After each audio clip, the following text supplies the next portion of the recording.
and we're going to continue on, and we got some questions here.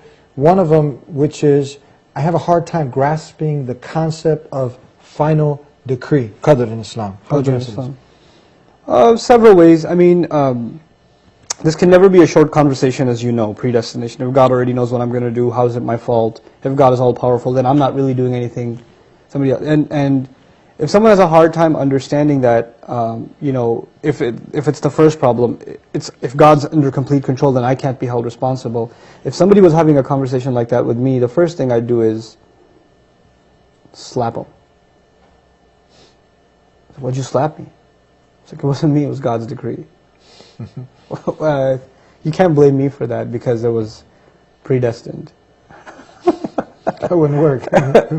Would they buy that? Would they be happy with that? No, not at all. Because now I'm saying it's not my fault, bro. It's God's decree. They even know that at a practical level this makes no sense. They know that. But you know why they believe it, or they want to believe that, or they want to argue that? Because they want to do some bad things and they don't want to be held responsible.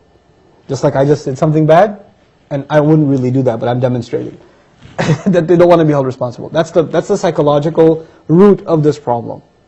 The second thing I'd share is I have a lecture online somewhere. I don't know how everything I say ends up on YouTube, but I have a lecture there somewhere on the story of Adam alayhi salam. Because the Quran does not make a chapter out of decree. Rather, the Quran teaches the lessons of decree from the story of the first human being, teaching us that if there was any human being that had the right to ask, hey, you already knew I was going to end up on earth.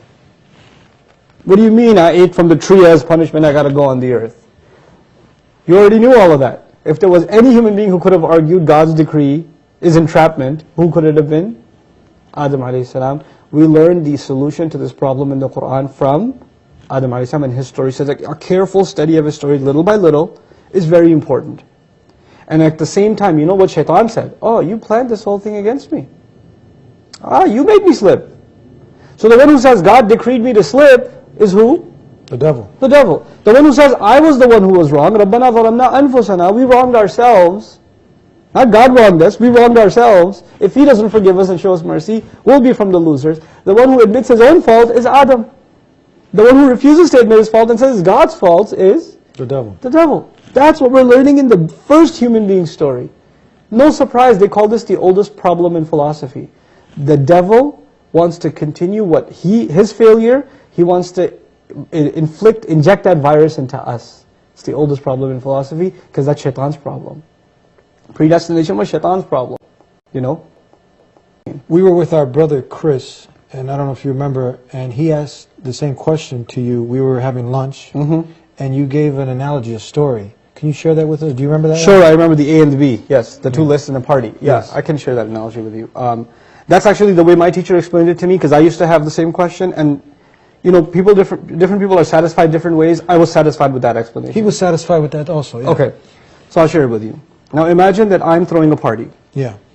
And I make two guest lists, people I'm going to invite. Guest list A and guest list B.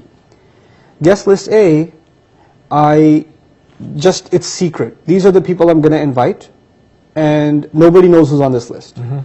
Nobody knows. It's a secret list. Guest list B is open. And I say to people, if you want to be on B, here's what you got to do. I give them a few to-do lists, and if you do these things, you can get on guest list B. Now here you are, you want to come to my party. You got two options. Maybe I'm on guest list A, I don't know. Or maybe I should try to get on guest list B.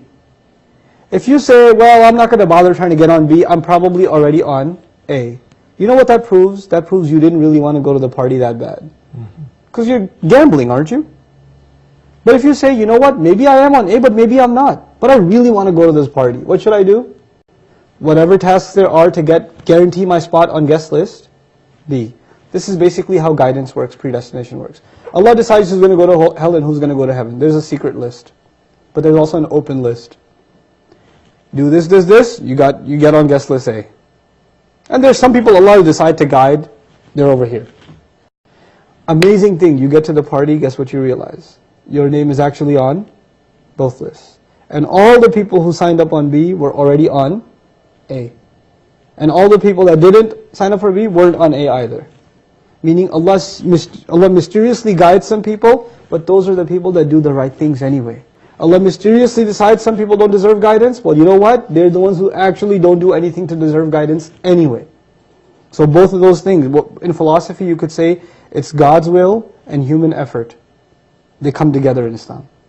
They come together. And the way they come together in the Qur'an, where this whole thing comes from, is actually one word in the Qur'an. It's in the Fatiha. Iyaka nasta'in.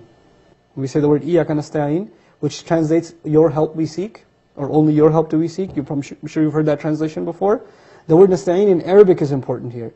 Different kinds of asking for help. I'll very quickly explain.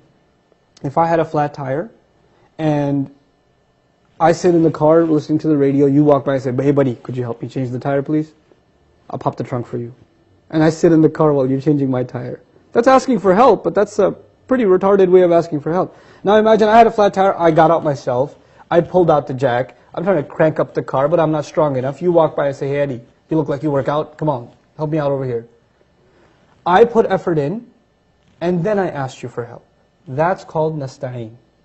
Asta'inuka, I'm putting effort in already, and now on top of that I'm asking you for help. You know what we learned from that? The only time you and I have a right to ask Allah for help is when we do what first? Put effort in. If we don't put effort in, we have no right to ask God for help. This is what Allah does over and over and over again. The companions go all the way to the Battle of Badr. The angels arrive after that. The angels are not there ahead of time saying, hey, we've been here since 3 o'clock, where you guys been? No. You got to make the effort first, then the help arrives. What happens with Ibrahim a.s.? He's thrown in a fire first, then it's cooled. Human effort first, Allah's help later. But both of those things come together. And that's essentially what predestination is. Once you put the effort in, Allah's decree is that you will be guided.